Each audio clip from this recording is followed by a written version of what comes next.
Hoje o programa Diálogo Sem Fronteira tem a satisfação de receber a professora Rosana Benninger. Seja bem-vinda, professora. Obrigada, professor Pedro Paulo. A professora Rosana, ela tem uma trajetória aqui na Universidade Estadual de Campinas, ela é estudiosa das Ciências Sociais, professora atualmente do Departamento de Demografia do Instituto de Filosofia e Ciências Humanas da Unicamp e é também pesquisadora do Núcleo de Estudos da População da Unicamp, o NEPO. E é uma grande estudiosa justamente de um tema que hoje em dia está muito em evidência, que é o tema das migrações, e em particular no que se refere à entrada de pessoas estrangeiras no Brasil e suas condições de trabalho, suas condições sociais. Então, a primeira pergunta que eu faria, professora Rosana, é qual é o desafio de trabalhar com um tema assim tão delicado quanto é a entrada de pessoas estrangeiras no Brasil, muitas vezes em condições ilegais, pessoas que não estão nem formalmente reconhecidas. Como é que trabalhar com pessoas nessa situação? Os fluxos migratórios internacionais hoje para o Brasil, eles constituem um grande desafio porque, historicamente, nós já tivemos essas entradas de imigrantes, né? Mas foram migrantes europeus numa situação bastante subsidiada. No caso dos novos contingentes migratórios, eles passam a ter mais expressão a partir dos anos 80. E são contingentes bastante diferenciados dessa onda da virada do século XIX para o século XX. Isso, então, faz com que sejam latino-americanos bastante desprovidos, né, de qualificação e de condições socioeconômicas para sobreviver numa metrópole. No caso, a porta de entrada é a região metropolitana de São Paulo, né? E isso traz muitos desafios, principalmente porque eles vão se juntando, né, em comunidades, em locais bastante específicos e que a população local acaba realmente tendo um outro olhar, né, para esse estrangeiro. Então, as condições que eles hoje têm de entrada no Brasil, elas vão conformar um contingente bastante indocumentado. E isso vai cada vez mais dificultando que eles possam ter uma cidadania e participar, particularmente das políticas sociais, né, no âmbito nacional.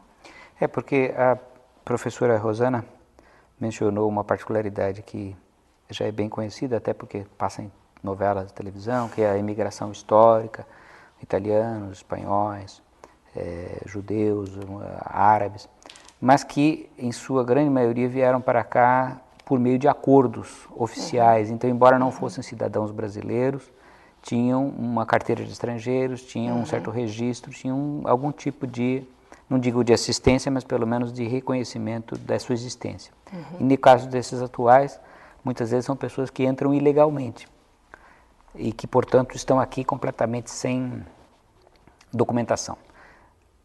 Neste caso, para o pesquisador que agora, em pleno século XXI, está trabalhando com essa população, os próprios investigados, os próprios trabalhadores, eles não têm receio de serem justamente expostos pelo trabalho acadêmico que está sendo feito? Como é que a professora e seus alunos se afrontam a esta situação que provavelmente seja muitas vezes difícil? Essa eu acho que é uma dificuldade no âmbito acadêmico, no âmbito institucional mesmo, no âmbito do governo brasileiro. São as estimativas acerca dos imigrantes estrangeiros hoje aqui no Brasil.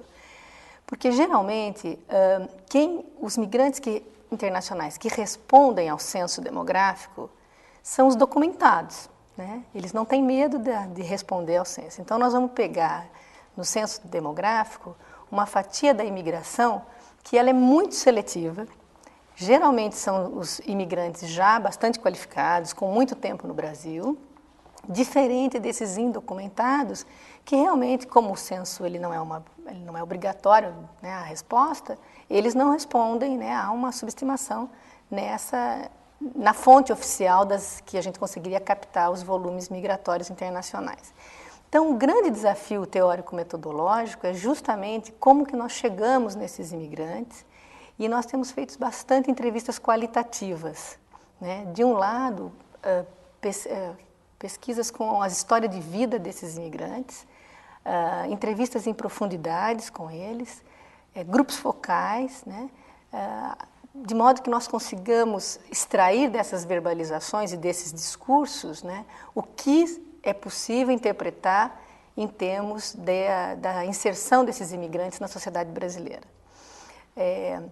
Os fluxos migratórios internacionais que chegam hoje, acho que é importante resgatar isso, eles sempre têm um conteúdo histórico, né? Então, mesmo os coreanos teve uma política imigratória nos anos 40 no estado de São Paulo, os chineses, os bolivianos que tiveram acordos com estudantes. Então, esse fio dessa trajetória histórica como um processo social, ele vai trazer alguns desafios, porque são contingentes diferenciados à medida em que vamos avançando no tempo. Então, isso é um componente importante para o entendimento dos desafios, e o outro entendimento são as redes sociais, institucionais ou pessoais, que alimentam esses fluxos. Então, quer dizer, mesmo que não haja uma política oficial, há situações históricas concretas que, primeiro, explicam que certos grupos continuem vindo, porque eles já têm redes de sociabilidade, familiares que aqui estão, e que vão de boca em boca transmitindo a informação. Agora, justamente um outro desafio que eu gostaria que a professora mencionasse é a questão da diversidade entre pessoas que vêm com algum capital e que, portanto, se instalam aqui como donas de alguns tipos de comércio, alguns tipos de empresa, até porque já têm familiares, etc. E aqueles que, ao contrário, vêm fugindo de situações sociais muito precárias na sua origem e que vêm aqui praticamente em busca do trabalho, uma remuneração mínima, mesmo sendo mínima, do seu ponto de vista, será um pouquinho melhor do que aquilo que ele tinha na sua origem. Então, temos uma diferença nessa imigração muito grande. Então, como que isso se reflete nos trabalhos? E no caso aqui de São Paulo, que a senhora tem grandes estudos, como é que a gente poderia dizer dos grupos, essas diferenças sociais que eu mencionei? Mesmo que nós não tenhamos estimativas, o maior grupo é de bolivianos, hoje no estado de São Paulo, dessa migração recente a partir dos anos 80. Né? Acho que a Pastoral do Migrante em São Paulo estima em torno de 200 mil bolivianos na cidade de São Paulo. O que acontece? Como esse é um fluxo histórico, os bolivianos que chegaram nos anos 60 e 70, e eles faziam parte de acordos e políticas bilaterais, eles são geralmente médicos, eles são profissionais liberais, e esses todos nós conseguimos captar nos censos demográficos. Né? É uma população mais envelhecida, tem uma segunda geração desse grupo, desses contingentes.